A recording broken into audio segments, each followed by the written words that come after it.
السلام علیکم ورحمۃ اللہ وبرکاتہ۔ دوستو، امید کرتا ہوں کہ آپ تمام حضرات خیر و عافیت سے ہوں گے۔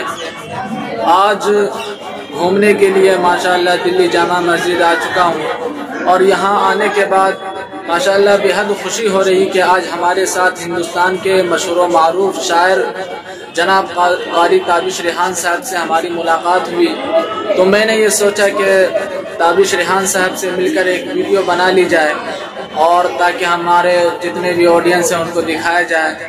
تو دیکھ سکتے ہیں ابھی ہمارے ساتھ ماشاءاللہ تابش ریحان صاحب بھی ہے، انشاءاللہ کچھ شاعری بھی آپ حضرات کو سنائیں گے۔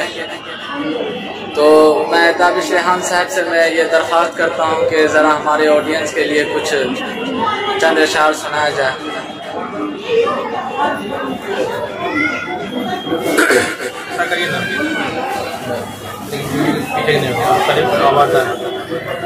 محترم حاضرین، السلام علیکم۔ جیسا کہ سوشل میڈیا کے ذریعے میں نے 18 سے اعلان کیا تھا کہ غالب اکیڈمی میں آج پروگرام ہے میرا، مجاہد حسن نبوی صاحب کی نظامت ہے، اور مصر کے مشہور قاری شیخ عبد الناصر حرق دامت برکاتہ تشریف لائے ہیں، ان کا پروگرام ہے۔ تو تقریباً 3-4 روز تو جے پور راجستھان میں میرا گزرا، وہاں سے اجمیر راجستھان مکرانا گیا، کئی جگہ پہ جانے کا، ہنڈون سٹی جانے کا موقع ملا۔ پھر آج موقع نکال کر دہلی جامع مسجد میں آیا ہوں۔ دہلی کوئی ہے اور جامع مسجد نہ آئے تو سمجھیے سفر ادھورا رہتا ہے۔ تو وقت نکال کر میں یہاں پہنچا تو ہمارے یہ دوست، ہمارے چاہنے والے، انہوں نے مجھ کو پہچان لیا، ملاقات ہوئی۔ ان کی خواہش تھی کہ ایک ویڈیو میں ان کے ساتھ شریک ہو جاؤں، تو اسی بات کے پیش نظر یہ ویڈیو بن رہی ہے۔ انہوں نے کہا کہ کچھ سنا دیا جائے۔ بہرحال کچھ تحت میں صرف شاعری سنا دوں گا، کیونکہ ابھی آس پاس کافی لوگ موجود ہیں تو مناسب نہیں لگتا کہ ہر جگہ شروع ہو جائے۔ اگر تنہائی ہوتی تو میں ترنم سناتا، اچھی طرح سنانے کی کوشش کرتا، لیکن اور آس پاس لوگ ابھی دیکھنے لگیں گے، کہیں گے کہ بہت بڑا سنا رہے ہیں۔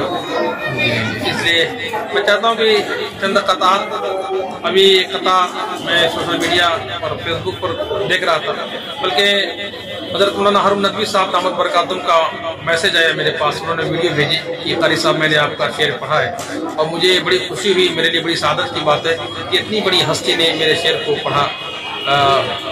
تو وہ شعر پہلے میں نے لکھا تھا، لیکن بعد میں اس کو قطع بنا لیا، میں پیش کر دے رہا ہوں کہ بھوروں کا یارانہ تو بس پل دو پل کا ہوتا ہے، بھوروں کا یارانہ تو بس پل دو پل کا ہوتا ہے، پھول اکیلے ہی گلشن میں کھلتے ہیں، مرجھاتے ہیں، اور مطلب کہ اس دنیا میں اکثر یہ ہم نے دیکھا ہے، سب کا ساتھ نبھانے والے خود تنہا رہ جاتے ہیں۔ بالکل۔ اور کیا کہتے ہیں کہ ہر عمل لاجواب ملتا ہے، خار مانگو گلاب ملتا ہے، گلاب ملتا ہے، پیار سے دیکھ ماں کے چہرے ایک حج کا ثواب ملتا ہے۔